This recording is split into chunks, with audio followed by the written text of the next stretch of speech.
केंद्रीय मंत्री राव इंद्रजीत पर भारी पड़े राव नरबीर। मानेसर निगम पदों के चुनाव में नरबीर ने दिखाई ताकत। नरबीर के सियासी मैनेजमेंट के आगे बेबस हुए इंद्रजीत। अहिरवाल में दिलचस्प हुई दो रावों के बीच जंग। नगर निगम चुनाव में एकमात्र मानेसर की सीट गंवाने वाली भारतीय जनता पार्टी ने एक बड़ी सफलता हासिल की है। मंगलवार को मानेसर नगर निगम के सीनियर डिप्टी मेयर और डिप्टी मेयर के चुनाव में बीजेपी के दोनों प्रत्याशियों ने निर्विरोध जीत हासिल की।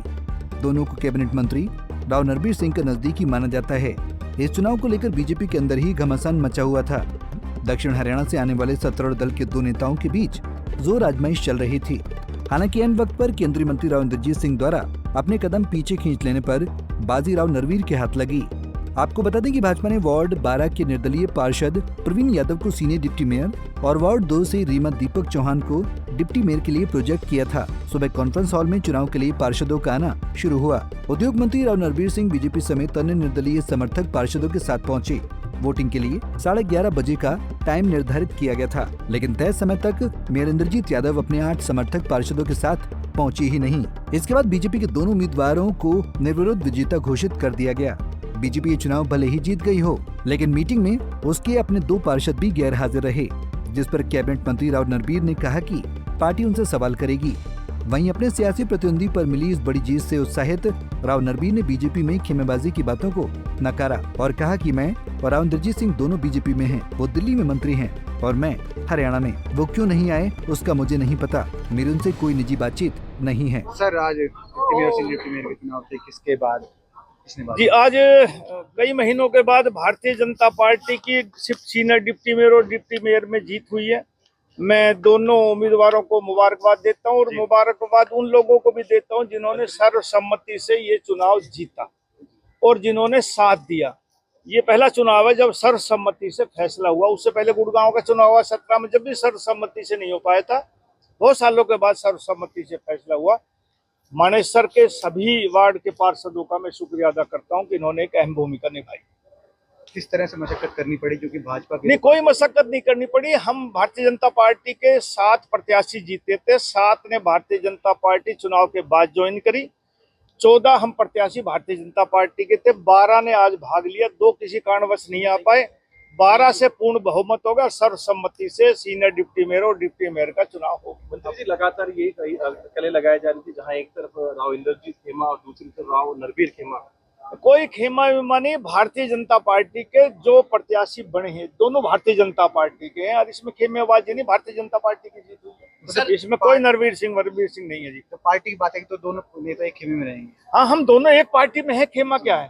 भारतीय जनता पार्टी के वो लोकसभा के मेंबर, मैं विधानसभा का मेंबर हूँ, वो केंद्र में मंत्री, मैं हरियाणा में मंत्री हूँ। भारतीय जनता पार्टी का, और दोनों प्रत्याशी भाजपा के जीते हैं। मंत्री सर, किस तरह का प्लेटफॉर्म जो है जनता के लिए तैयार कर लिया गया है आप लोगों की तरफ, और किस तरह के पूर्ण बहुमत से बने हैं? कोशिश होगी कि मानेसर की जनता ने ये नगर निगम में वोट दी है, उनकी इच्छाओं की पूर्ति हम करें। जो समस्याएं हैं उस समय पर उनका समाधान हो। भाजपा के पास 14 पार्षद थे, आज 12 आए हैं। जो वो 2 नहीं आ पाए, उनसे पार्टी पूछेगी क्या कारण रहा। उन्होंने समर्थन दिया था, वो नहीं आए कि पार्टी की टिकट पर जीते? नहीं, पार्टी के टिकट पर जीतते शायद भी नहीं आए, मुझे ध्यान नहीं कौन कौन था, लेकिन 12 मेंबर आज हाजिर। चुनाव को लेकर थी जबरदस्त खींचतान। मार्च में हरियाणा के 10 नगर निगमों में चुनाव हुए थे। विधानसभा चुनाव में जीत के हैट्रिक लगाकर जबरदस्त उत्साह से लबरेज बीजेपी ने यहाँ भी कमाल किया और धमाकेदार जीत हासिल की। हालांकि पार्टी क्लीन स्वीप करने का सपना अधूरा रह गया, क्योंकि 9 निगमों में जीत हासिल करने वाली बीजेपी को मानेसर में निर्दलीय प्रत्याशी डॉक्टर इंद्रजीत यादव के हाथों पराजय का सामना करना पड़ा। इंद्रजीत को केंद्रीय मंत्री राव इंद्रजीत का करीबी माना जाता है और वो प्रचार के दौरान अपनी सभाओं में कहती भी थी कि उन्हें राव का आशीर्वाद प्राप्त है। बताया जाता है कि नतीजों के बाद राव इंद्रजीत मानेसर मेयर को बीजेपी में एंट्री दिलाना चाहते थे, लेकिन राव नरबीर ने ऐसा होने नहीं दिया। नरबीर और इंद्रजीत यादव के बीच की खींचतान का अंदाजा इस बात से लगाया जा सकता है कि पिछले दिनों मानेसर मेयर ने रोते हुए नरबीर पर उन्हें और उनके परिवार को प्रताड़ित करने का आरोप लगाया था। इस बीच जब मानेसर नगर निगम में सीनियर डिप्टी मेयर और डिप्टी मेयर चुनाव की घोषणा हुई तो दोनों रावों के बीच सियासी लड़ाई और रोचक हो गई। एक तरफ जहां केंद्रीय मंत्री राव इंद्रजीत मेयर की तरह इन दोनों पदों पर भी अपने करीबी को बैठाना चाहते थे, तो वहीं दूसरी तरफ निगम चुनाव में हार से खार खाए राव नरबीर किसी भी सूरत में अपने समर्थकों को जिताना चाहते थे। मामला इतना सीरियस हो गया कि पार्षदों की बाड़ेबंदी शुरू हो गई। बताया जाता है कि बीजेपी समर्थक पार्षदों को चुनाव से पहले नेपाल भेज दिया गया ताकि इंद्रजीत समर्थक उन्हें तोड़ न पाएं। नरबीर के ये सारे बंदोबस्त काम आए और आखिरकार राव को अपने कदम पीछे खींचने पड़े। इस तरह निगम चुनाव में हार का दंश झेलने वाली बीजेपी ने कुछ हद तक बदला ले लिया। इस नतीजे के बाद दक्षिण हरियाणा खासकर अहिरवाल बेल्ट की राजनीति पर नजर रखने वाले ये भी कहने लगे हैं कि राव नरबीर ने राजा साहब को पटकनी दे दी। ये ऐसे समय में हुआ जब राव इंद्रजीत बेटी आरती राव को अपने सियासी उत्तराधिकारी के तौर पर दक्षिण हरियाणा की राजनीति में स्थापित करने में जुटे हैं। बहरहाल मानेसर निगम पदों के चुनाव के बाद अहिरवाल की राजनीति क्या मोड़ लेती है, देखना दिलचस्प होगा। Bureau report, Punjab Kesari TV. हमसे जुड़े रहने के लिए हमारे YouTube चैनल को सब्सक्राइब करें और नई वीडियो की नोटिफिकेशन के लिए बेल आइकॉन को दबाएं। अगर आप ये वीडियो Facebook पर देख रहे हैं तो लाइक जरूर करें और ज्यादा से ज्यादा शेयर करें। धन्यवाद।